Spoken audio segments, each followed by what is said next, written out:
আসসালামু আলাইকুম। সাথী লাইজু টিভি চ্যানেলে আপনাদের সবাইকে স্বাগতম। আশা করছি সকলে খুবই ভালো আছেন। আজ আপনাদের জন্য নিয়ে এসেছি বাটারের রেসিপি। খুব সহজেই তৈরি করে নিতে পারবেন কাঁচা দুধ থেকেই এই বাটার।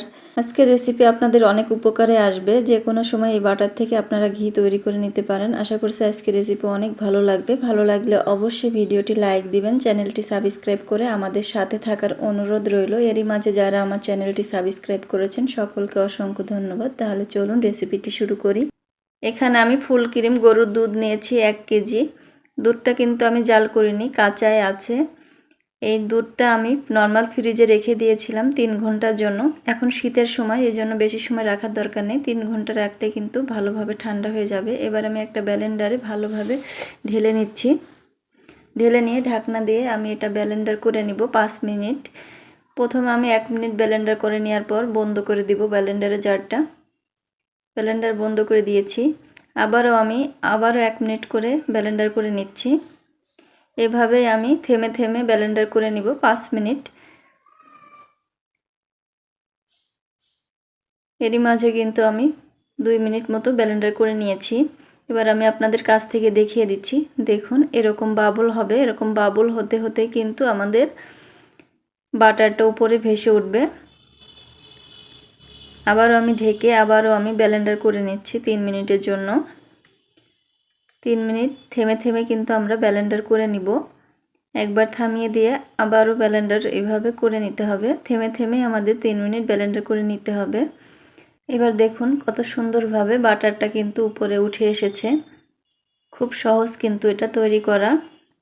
5 মিনিটই ব্লেন্ডার করতে হবে। এর থেকে বেশি সময় কিন্তু ব্লেন্ডার করা যাবে না, তাহলে কিন্তু এটা ফোম হয়ে যাবে, কিন্তু বাটার থাকবে না। এই জন্য আমাদের 5 মিনিট ঘড়ি দেখেই ব্লেন্ডার করে নিতে হবে। এবার আমরা এই বাটারটা ঢেলে নিব। ঢেলে নেওয়ার জন্য এখানে একটা পাত্র নিয়েছি। পাত্রের ভিতরে আমি একটা ছ্যাকনা দিয়ে নিচ্ছি। ছ্যাকনা দিয়ে এবার আমি ঢেলে নিচ্ছি। দেখুন বাটারটা কিন্তু আলাদা হয়ে এসেছে এবং দুধটাও আলাদা হয়ে গেছে। এই দুধটা দিয়ে কিন্তু আমরা যে কোনো রেসিপি তৈরি করে নিতে পারি, কিংবা জাল করেও খেতে পারি, কোনো সমস্যা নেই। এবার আমরা বাটারটা তুলে নিচ্ছি। এখানে একটা বাটিতে আমি ঠান্ডা পানি নিয়েছি। ঠান্ডা পানির ভিতরে আমি বাটারটা দিয়ে ভালোভাবে চেপে চেপে পানিটা বের করে নিব। এর থেকে যে পানি এক্সট্রা পানিটা থাকে সেটা ভালোভাবে বের করে এটা আমি তুলে নিচ্ছি। খুবই অল্প সময়ে এই বাটার তৈরি করে নেওয়া যায়। এবার আমি এটা তুলে একটা বাটিতে রেখে দিচ্ছি। এবার আমি দ্বিতীয় পদ্ধতিতে আপনাদের বাটার তৈরি করে দেখাবো। এখানে আমি 1/2 লিটার গরুর দুধ নিয়েছি। গরুর দুধটা আমি জাল করে ভালোভাবে মোটা সর ফেলে নিয়েছি। এবার চুলাটা আমি বন্ধ করে দিব। বন্ধ করে ঠান্ডা করে আমি এটা নর্মাল ফ্রিজে 6 ঘন্টার জন্য রেখে দিয়েছিলাম। 6 ঘন্টা পর এটা আমি বের করে নিয়ে এসেছি। এবার এই সরগুলা আমি একটা বোতলের ভিতরে ঢেলে নিব। আমি এবার প্লাস্টিকের বোতল দিয়ে আপনাদের এই বাটারটি তৈরি করে দেখাবো। এখানে আমি একটা প্লাস্টিকের বোতল নিয়েছি, তেলের বোতল নিয়েছি। এরকম দেখে নিতে হবে, খাসকাটা দেখে নিলে ভালো হয়। এবার আমি দুধের সরটা ঢুকিয়ে দিচ্ছি। দুধের সরটা বোতলের ভিতর ঢুকিয়ে দিয়ে এবার আমি দুধটাও কিন্তু এর ভিতরে ঢেলে দিব। দুধটা কিন্তু আমাদের নর্মাল ফ্রিজে 6 ঘন্টা ঠান্ডা করা। এটা এইভাবেই ঠান্ডা করে নিতে হবে, তাহলে সুন্দরভাবে কিন্তু বাটারটা তৈরি হবে। এবার আমি দুধটা কিন্তু ঢেলে নিচ্ছি। বোতলে আমি দুধটা ঢেলে নিয়েছি। এখানে 1/2 কেজি দুধের জন্য কিন্তু আমি 1 কেজি বোতলই নিয়েছি। এভাবে নিলে কিন্তু ঝাঁকাতে খুব সুবিধা হয়। এটা আমি আটকে এবার ভালোভাবে 20 মিনিট মতো ঝাঁকিয়ে বাটারটা তৈরি করে নিব।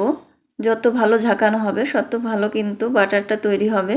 এভাবে ঝাঁকিয়ে আমাদের বাটারটা তৈরি করে নিতে হবে। দেখুন খুব ভালোভাবে ঝাঁকাতে হবে। দেখুন এরকম তেলতেলে ভাব এসে গেছে। এইভাবে কিন্তু ঝাঁকিয়ে অনবরত আমাদের বাটারটা তৈরি করে নিতে হবে।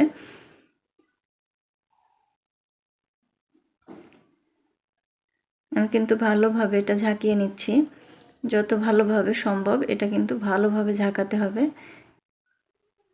আমি এরই মাঝে কিন্তু 15 মিনিট ভালোভাবে এটা ঝাঁকিয়ে নিয়েছি।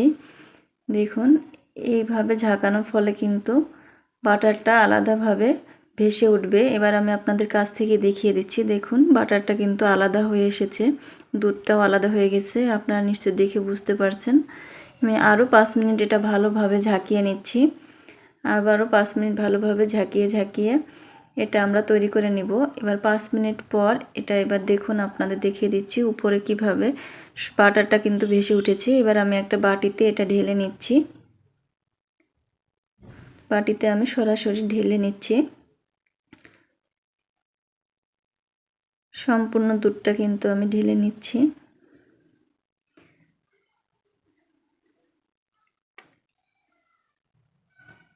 সম্পূর্ণ দুধটা আমি ঢেলে নিয়েছি। এবার দেখুন বাটারগুলো কিন্তু আলাদা হয়ে গেছে, উপরে ভেসে উঠেছে।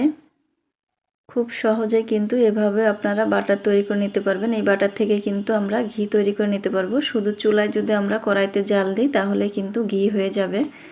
খুবই সহজ এই বাটার তৈরি করে নেওয়া।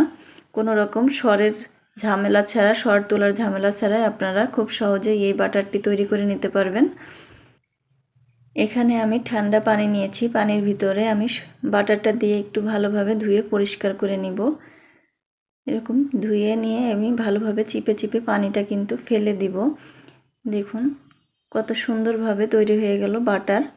এভাবে কিন্তু আমরা বাটার তৈরি করে নিতে পারি। একসঙ্গে অনেকগুলো বাটার জমিয়ে কিন্তু আমরা খুব সহজেই ঘি তৈরি করে নিতে পারি। এই বাটারটা আমি নর্মাল ফ্রিজে রেখে দিয়েছিলাম। নর্মাল ফ্রিজে রাখলে কিন্তু 1 সপ্তাহের বেশি ভালো থাকবে না। আপনারা যদি বাটার অনেক দিন ধরে ব্যবহার করতে চান সেই ক্ষেত্রে আপনারা ডিপ ফ্রিজে রেখে দিবেন। ডিপ ফ্রিজে রাখলে অনেক দিন বাটারটা ভালো থাকবে। আর ইচ্ছা করলে আপনারা যখন তখন বের করে ঘিও তৈরি করে নিতে পারবেন। আশা করছি আজকের রেসিপি অনেক ভালো লেগেছে। ভালো লাগলে অবশ্যই ভিডিওটি লাইক দিবেন। সবাই ভালো থাকবেন, সুস্থ থাকবেন। আল্লাহ হাফেজ।